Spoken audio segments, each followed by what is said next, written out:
प्यारे बच्चों, पंजाबी की जमात में तुहाडा स्वागत है।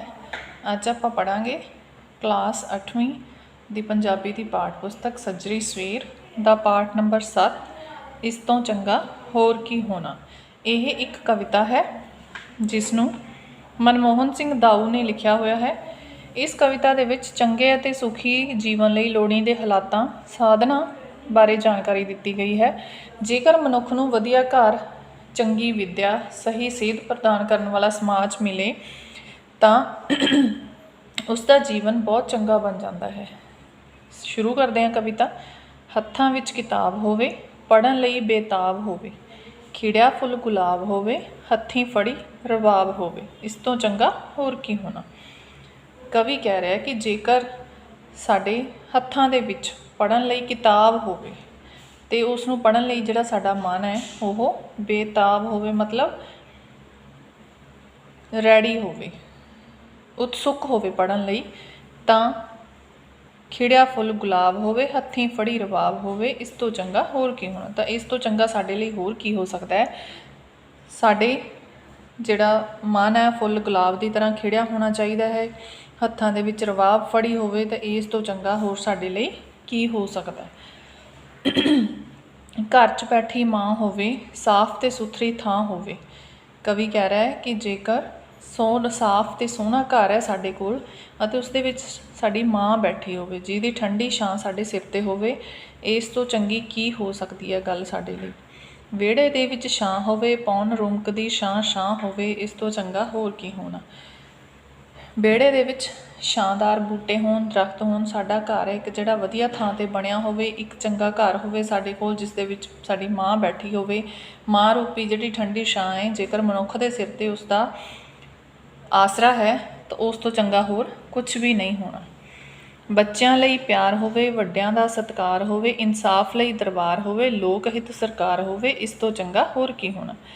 जिस समाज दे विच वड्डियां दा सत्कार होवे, जिहड़े छोटे आ वड्डियां दा सत्कार करदे होण, आदर करदे होण, छोटिਆਂ ਨੂੰ प्यार करदे होण, न्याय लई सानू इंसाफ चंगा न्याय लई सानू एक दरबार होवे, मतलब साडी न्याय प्रणाली है जिहड़ी चंगी होवे, सानू किसी तरह की कोई औकड़ ना आवे, साडे ते कोई ज़्यादा मतलब ना होवे, अत्याचार ना होवे, साडी गल सुनी जाती होवे, सानू इंसाफ मिलता होवे, तां जिहड़ी सरकारां जो अजकल दियां लोक हित विच होण, लोकां दे भलाई दे लई काम करन, तां इस तो चंगा फिर होर की हो सकदा है। निर्मल वर्गा पानी होवे, गल करन नूं हानी होवे, ना वंड वंडाई कानी होवे, भला करन दी ठाणी होवे, इस तो चंगा होर की होना।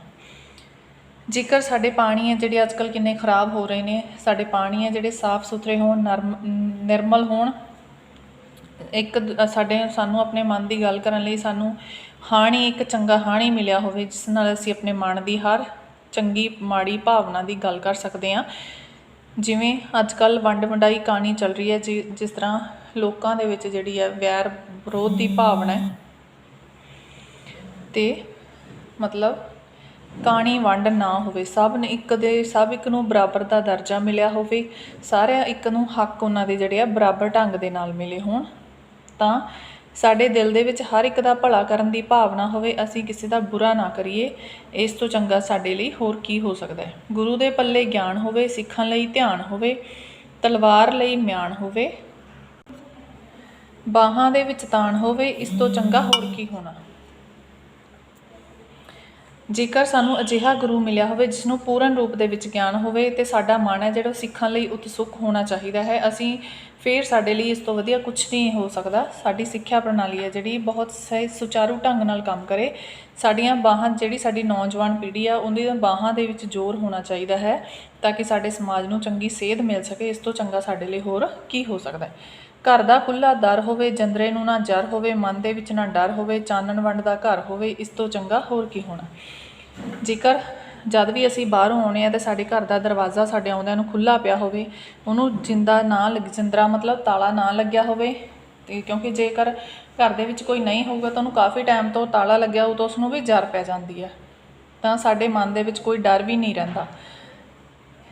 सानू साडे घर दा दरवाज़ा आउंदिਆਂ ਨੂੰ खुला मिले, उसनूं अगों ताला ना लग्या होवे, हर एक नूं चानण वंडदा होवे, हर एक दा घर है जिहड़ा सुख शांति नाल ਮਤਲਬ ਜਿਹੜਾ ਵਸਦਾ ਹੋਵੇ, ਹਰ ਇੱਕ ਦੇ ਜੀਵਨ ਦੇ ਵਿੱਚ ਚਾਨਣ ਵੰਡਦਾ ਹੋਵੇ, ਤਾਂ ਇਸ ਤੋਂ ਚੰਗਾ ਸਾਡੇ ਲਈ ਹੋਰ ਕੀ ਹੋ ਸਕਦਾ ਹੈ। ਅਤੇ ਇੱਕ ਮਨੁੱਖ ਲਈ ਇੰਨੀਆਂ ਜੇਕਰ ਉਹਨੂੰ ਸਹੂਲਤਾਂ ਮਿਲਦੀਆਂ, ਹੁਣ ਇੰਨਾ ਚੰਗਾ ਸਮਾਜ ਮਿਲੇ, ਇਹਨਾਂ ਸਹੂਲਤਾਂ ਦੇ ਨਾਲ ਭਰਪੂਰ ਹੋਵੇ, ਤਾਂ ਮਨੁੱਖ ਦੇ ਜੀਵਨ ਲਈ ਇਸ ਤੋਂ ਵੱਧ ਹੋਰ ਕੁਝ ਵੀ ਚੰਗਾ ਨਹੀਂ ਹੋ ਸਕਦਾ। ਧੰਨਵਾਦ।